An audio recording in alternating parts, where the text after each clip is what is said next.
She's a community organizer from El Futuro, creating collective power to ensure fair treatment of immigrants in Durham. Please welcome to the stage, Cecilia Barra Chamas.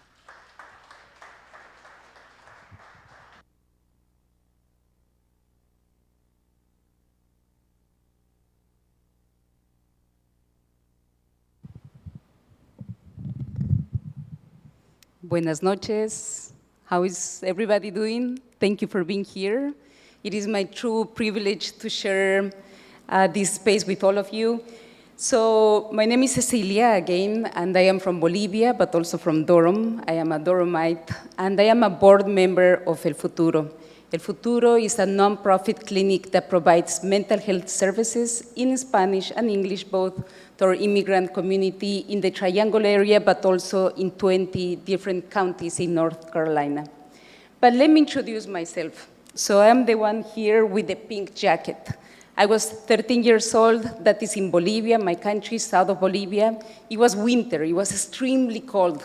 And my dad, who worked for the Catholic Church, he took me for a trip to visit American Maryknoll sisters who were working with the poorest of the poor, with the Guarani communities in El Pilcomayo. When we arrived to the shacks, it was empty, so we decided to walk to the river. We only found this young person who's about my age.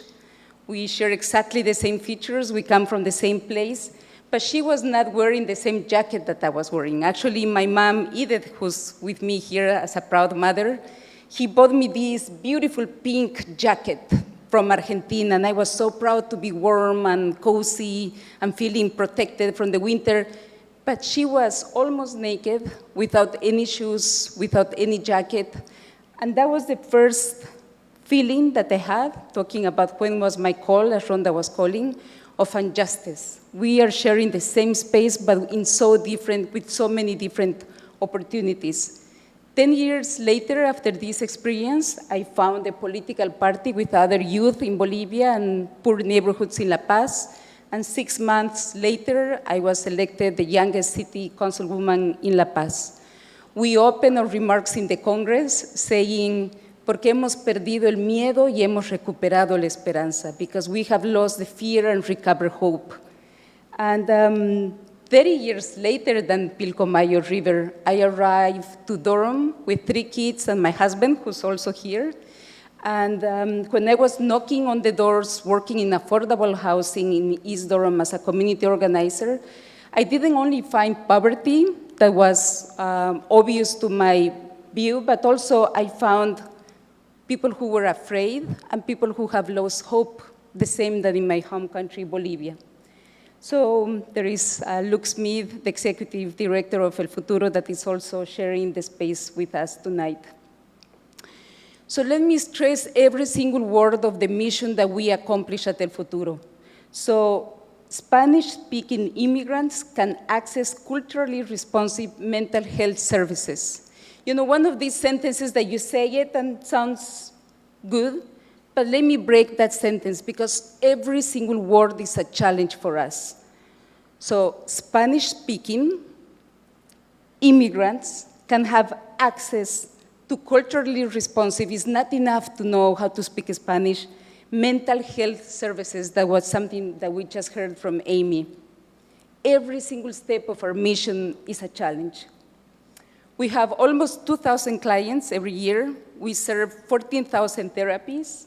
We work across 20 different counties in North Carolina online, and 70% of the people that we serve have been victims of crime.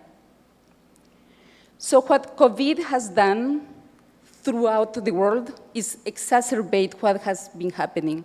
So what are the two more frequent diagnoses that we have in El Futuro? It is depression, and it's feeling the stress and the trauma. This is in July 2019. Those were the services in the red bar. Those were the services that we were giving online, 2019. Those are the red services that now we're giving online because all of you are working remotely. This is what happened to our waiting list. So Luke is always worried how many people are waiting to receive our services. So people have actually asked for help. We always have about 100 people waiting to be served with therapy. Look what COVID has done with our community. It has exacerbated a mental health issue. We almost had 450 people waiting in the list. Imagine how many people are still not even reaching to us. So what is happening with our community? And almost it makes sense after what Rhonda said and Amy said. So when we want to speak about mental health, we have difficult and academical approaches and difficult definitions, but actually Luke gave me the best definition. Mental health is healing fragmented souls, is healing fragmented relationships. So the people who come to El Futuro are people who have a fragmented soul, but also who have problems with their family, with God, with their community, but mainly with their own selves. Immigrants are living in this country because they're resilient and they believe in themselves and they want to believe in El Futuro. But they have lost faith in themselves, in their own agency. Sorry. So what we're doing is a way of healing. And the way of healing for us, it is through the therapies that we provide. It is by delivering prescriptions. Amy was gathering data. But what we have found actually is the best way to cure fragmented souls is by being, the whole sense of being. And that means that we are doing community gatherings like this one tonight, where we share pupusas and burritos and burgers and hot dogs, where Luke can learn to say garrapata without making any mistake, and we will learn to say water without too much of an accent, where we can be a community that makes sense for us. So this is the invitation to join El Futuro, to join what we do in the green areas, and we welcome you to our community, and that's a way of getting rid of the pink jacket, feeling the cold in our skin, and being part of a community. So all of you are welcome with us. Thank you.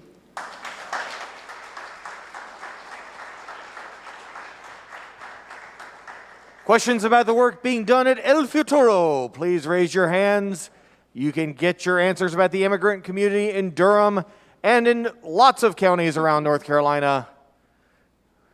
Remember, we made an agreement, y'all. Okay, question from over here.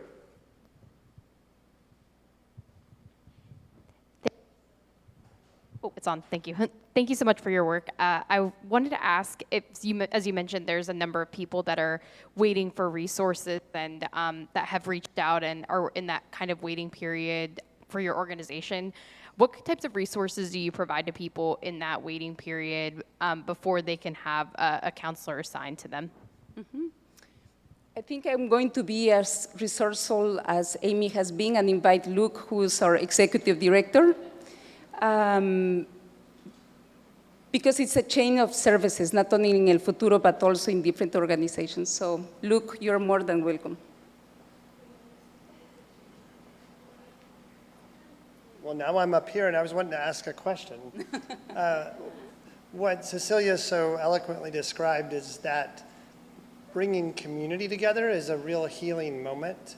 So actually moving out of what we've defined as professional services and into community organizing, into a fiesta, into peer support of people who are in recovery who can then give a hand to the next Maria or Jose who can say, I went through it too, and then give people hope to move into the future. A lot of classes now, and what's interesting is that the immigrant community has really accepted the video technology, which is no surprise because a lot of them were using WhatsApp before the pandemic to talk with their friends and family back home. Mm-hmm. Yeah. All right, other questions about the work being done for our immigrant communities here? All right, we have a question up front here.